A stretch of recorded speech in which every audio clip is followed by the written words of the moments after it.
Welcome back to a new episode on the Story Slam series, and today we will be hearing Aliza Lopez's story.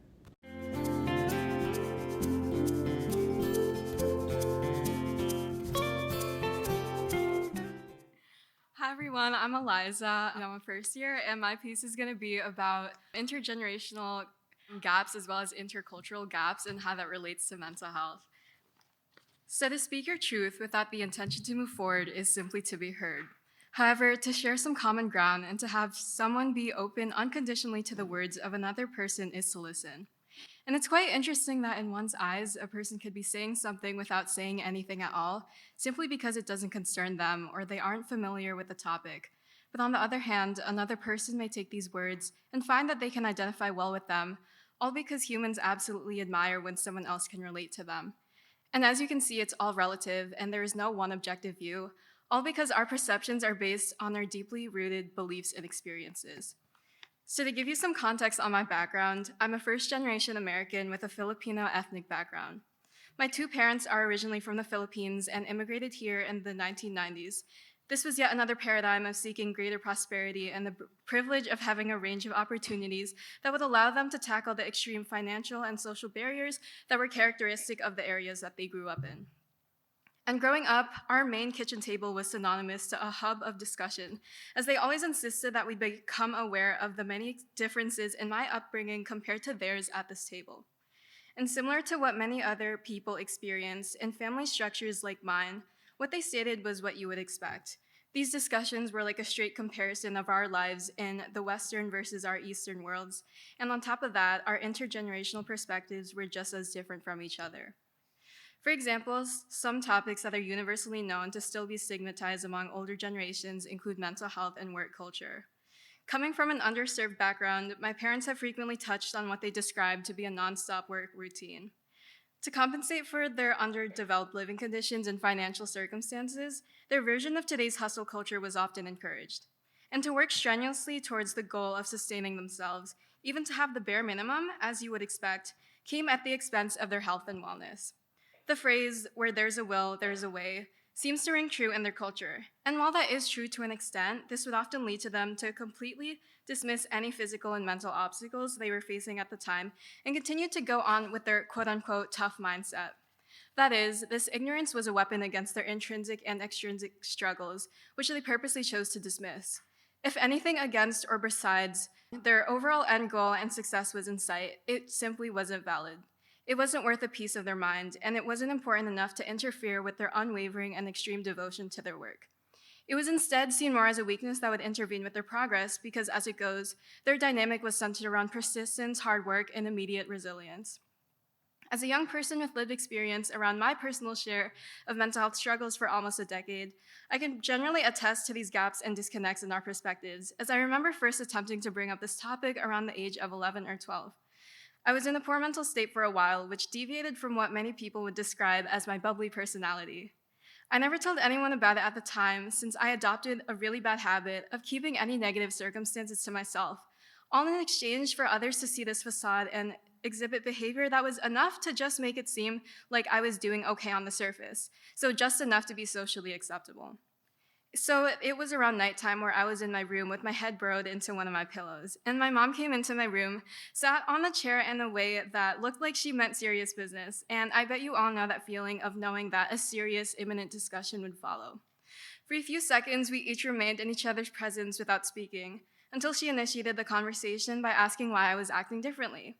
And she actually wasn't wrong, as for the most part at that time, I had isolated myself from many interactions in my house and externally put up an emotionless guard for a long while.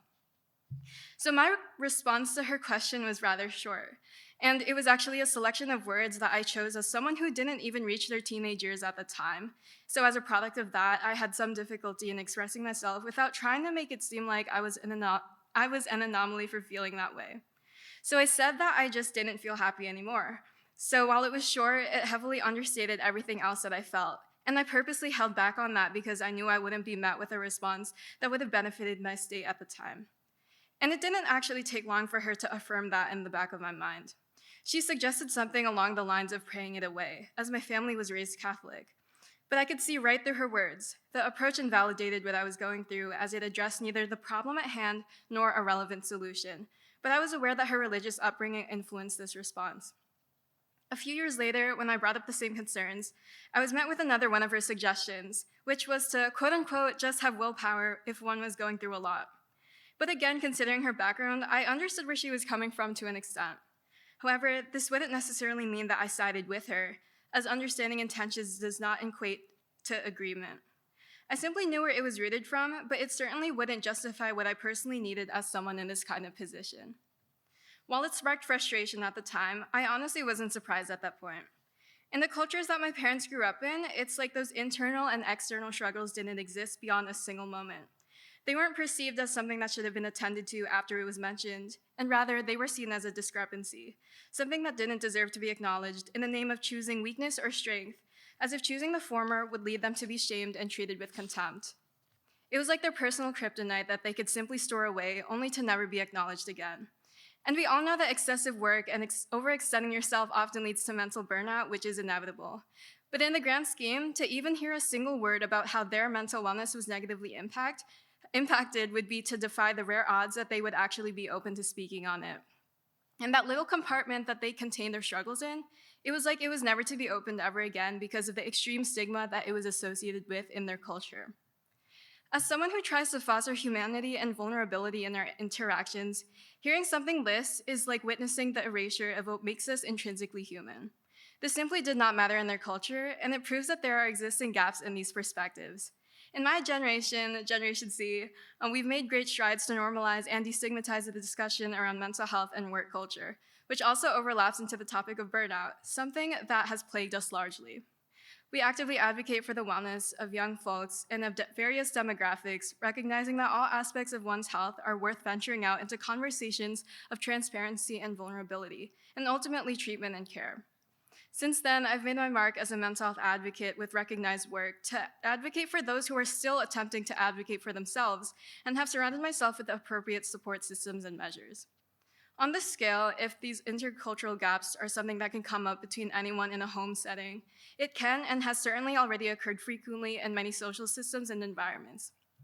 I recognize the rapid diversification of our population, even within the Rochester community, locally and globally, so it's important to uplift practices relating to cultural competence, cultural humility, and cultural sensitivity, which all deal with taking the time to reflect on your own perspectives and how they're personally shaped by your experiences, cultures, and backgrounds.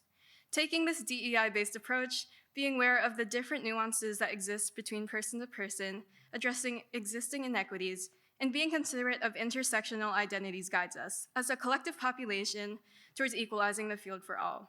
There is no single one-size-fits-all approach for a population in which neither our backgrounds, qualities, interests, preferences, nor skill sets are all the same for another individual. Our approaches to mental health, and even all social issues in general, should be as diverse as the population supporting it. Bringing in providers of diverse lived experiences ensures that we can better identify with, recognize, and empathize with those that we serve in our community. And developing frameworks to increase DEI in health is definitely something that I want to pursue long-term as I work within the system. We must cultivate an open and transparent space for those who speak up about their needs and their individualized backgrounds and resources that they may need to thrive further. That space to simply listen wholeheartedly and to be aware of the nuances of the people around us is something that we as advocates can always benefit from. Sometimes it's necessary to step back in order to move forward, as allowing yourself to create this open space enables you to reflect on what actions you can take, the impact of your behaviors and actions, and how you can use the magnitude of not just your knowledge, but also your lived experience to progress and work with others. So as I like to say, if listening is more productive than hearing, then empathizing is more productive than listening. Thank you.